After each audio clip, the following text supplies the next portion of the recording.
ಹಾ, ಚೆನ್ನಾಗಿದೆ. ವಾತಾವರಣ ಒಳ್ಳೇದಿದೆ. ತುಂಬಾ ಕೋಲ್ಡ್ ಇತ್ತು ಬೆಳಗ್ಗೆ, ಆದ್ರೆ ಈಗ ಪಕ್ಷಿಗಳು ಸ್ವಲ್ಪ ಕಡಿಮೆ ಆಗಿದೆ. ಜನಸಂಖ್ಯೆನೇ ಹೆಚ್ಚಾಗ್ಬಿಟ್ಟಿದೆ. ಅದರಿಂದ ಒಳ್ಳೆ ಇದೆ. ಜನರು ಬರ್ಬೋದು, ನೋಡ್ಬೋದು.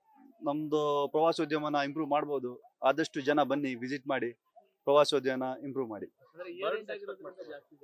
ಇಯರ್ ಎಂಡ್ ಅಂದ್ರೆ ಜನಕ್ಕೆ ರಜೆ ಇರತ್ತಲ್ವಾ. ಈಗ IT BT ಜನ ರಜದಲ್ಲಿ ಇರ್ತಾರೆ. ಅದರಿಂದ ರಜೆಗೋಸ್ಕರ ಸ್ವಲ್ಪ ವೀಕೆಂಡ್ ನ ಡಿಫ್ರೆಂಟ್ ಕಡೆಗೆ ಮೂವ್ ಮಾಡೋಣ, ಬೆಂಗಳೂರು ಕಡೆಯಿಂದ ಬಂದು ಸ್ವಲ್ಪ ಎಂಜಾಯ್ ಮಾಡೋಣ ಅಂತ ಬಂದಿರ್ತಾರೆ.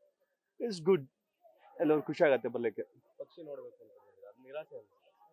ಪಕ್ಷಿಗಳು ಅಷ್ಟೇನಿಲ್ಲ, ಬರ್ಬೇಕಿತ್ತು ಆಕ್ಚುಲಿ. ಆದ್ರೆ ಈ ಸಲ ಏನು ಬಂದಿಲ್ಲ ಅಂತೆ. ಕೇಳಿದಾಗ ನೆಕ್ಸ್ಟ್ ಮಂತ್ ಇಂದ ಸ್ಟಾರ್ಟ್ ಆಗತ್ತೆ ಅಂತ ಹೇಳಿದ್ರು ಅವರು. ಆದ್ರೆ ತುಂಬಾ ಪಕ್ಷಿಗಳು ಕಡಿಮೆ ಇದೆ. ಹೀಗೆ ಹೋಗ್ತಾ ಹೋದ್ರೆ ಮುಂದೆ ಪಕ್ಷಿಗಳು ಬರತ್ತೋ ಇಲ್ಲೋ ಅಂತಾನೆ ಅನುಮಾನ ಬರ್ತಾ ಇದೆ. ವಿದೇಶಿ ಹಕ್ಕಿಗಳು ಹಾಗೇನೆ ಹೆಚ್ಚು ಬಂದಿಲ್ಲ. ಇನ್ನು ಬರ್ಬೇಕು, ಇನ್ನು ಬಂದಿಲ್ಲ. ಅವ್ರು ಏನ್ ಹೇಳ್ತಿದಾರೆ, ಇನ್ನು ಬರತ್ತೆ ಅಂತ ಇದ್ದಾರೆ. ಗೊತ್ತಿಲ್ಲ ಅದ್ರ ಬಗ್ಗೆ. ನಾವು ಹೊನ್ನಾವರ. ಇಯರ್ ಎಂಡ್ಗೋಸ್ಕರ ತಿರುಗಾಡ್ಲಿಕ್ಕೆ ಬಂದಿದ್ದು. ಹಾಗೆ ನೋಡೋಣ ಅಂತ. ನಮ್ ಸೈಡ್ ತುಂಬಾ ಜನ ಬರ್ತಾರಂತ ಈ ಕಡೆ ಬಂದ್ವಿ. ಈ ಕಡೆನೂ ಹಾಗೆ ಅದೇ ತರ ಕ್ರೌಡ್ ಇದೆ.